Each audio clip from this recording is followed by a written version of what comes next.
श्रीलंका ने भारत को 110 रन से हराकर 3 मैचों की सीरीज 2-0 से अपने नाम कर दी है और 27 साल बाद श्रीलंका ने भारत से कोई सीरीज जीती है।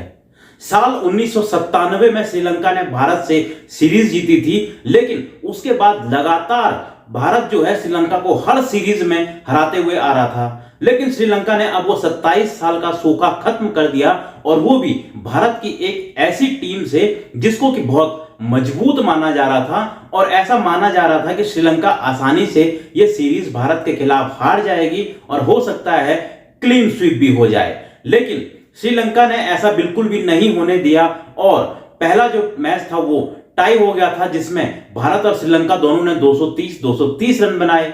दूसरे मैच में श्रीलंका ने 240 रन बनाए, लेकिन भारत 208 पर ऑल आउट हो गया और अब तीसरे मैच में भी भारत जो है ऑल आउट हो गया और श्रीलंका ने 110 रन से ये मैच जीत लिया। बता दें कि श्रीलंका ने 248 रन बनाकर 249 रनों का टारगेट भारत के सामने रखा था और मैंने जब श्रीलंका की बैटिंग खत्म हुई थी तो पहले ही वीडियो बनाकर बता दिया था कि यह टारगेट बहुत मुश्किल होने वाला है और भारत की जो हार है वो तभी से दिख रही थी, क्योंकि जैसा पिछले 2 मैचों में हुआ है श्रीलंका की फिरकी में भारत के बल्लेबाज बिल्कुल फंस गए थे।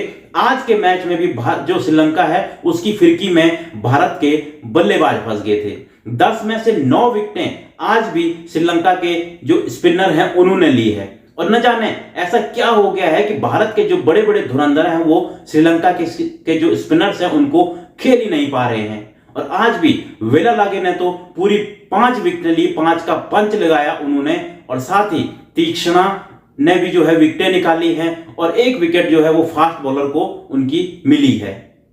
वेंडरसे और तीक्ष्णा ने दोनों ने 2-2 विकेटें ली हैं और इस तरह भारत को जो है 138 रन पर ही ऑल आउट कर दिया। भारत पूरे 50 ओवर भी नहीं खेल पाया इस मैच में। लेकिन भारत की हार के आखिर कारण क्या रहे हैं, क्योंकि भारत की अगर बल्लेबाजी देखी जाए तो रोहित शर्मा, विराट कोहली, शुभमन गिल जैसे बड़े बड़े नाम हैं, लेकिन फिर भी श्रीलंका जैसी टीम से हार गया भारत। वो श्रीलंका की टीम जो कि चैंपियन ट्रॉफी भी नहीं खेलेगी, चैंपियन ट्रॉफी के लिए वो क्वालिफाई ही नहीं कर पाई है, वो श्रीलंका की टीम से भारत जो है सीरीज हार जाता है, वो भी 2-0 से। ये वाकई में बहुत ही शर्मनाक है।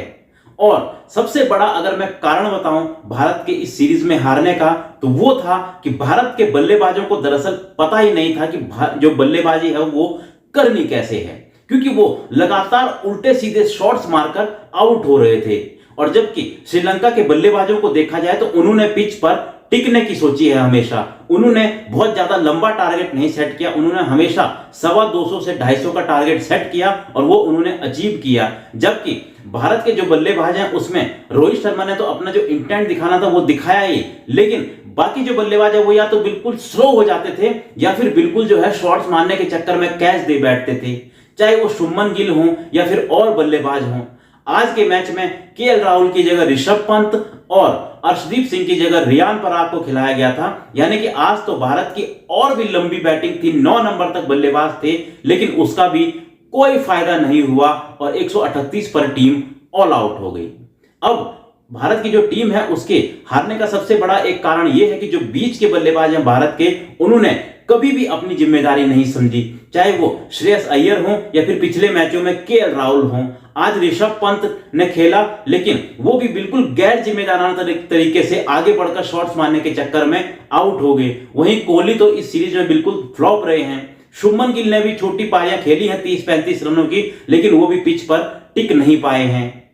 शिवम दुबे से लेकर अक्षर पटेल तक कोई भी जो है आज के मैच में कुछ खास नहीं कर पाया। वाशिंगटन सुंदर ने हालांकि आखिर में थोड़ी सी कोशिश जरूर की, 30 रन उन्होंने बनाए, लेकिन तब तक जो है बहुत देर हो चुकी थी और भारत ने ये मैच हार लिया और साथ ही साथ 27 साल बाद श्रीलंका से सीरीज भी हार गया और 27 सालों का सोका श्रीलंका ने खत्म कर दिया। श्रीलंका के कोच सनत जयसूर्या बहुत ही खुश नजर आ रहे थे अपनी टीम की परफॉर्मेंस से और काफी सेटिस्फाई भी वो नजर आ रहे थे। लेकिन अब भारत के हारने का आखिर क्या कारण है, भारत क्यों इस सीरीज में श्रीलंका से बुरी तरह से हार गया, क्या कारण हो सकते हैं, आप लोग भी कमेंट में जरूर बताएं। मिलता हूं मैं आपको एक और ऐसी ही वीडियो में।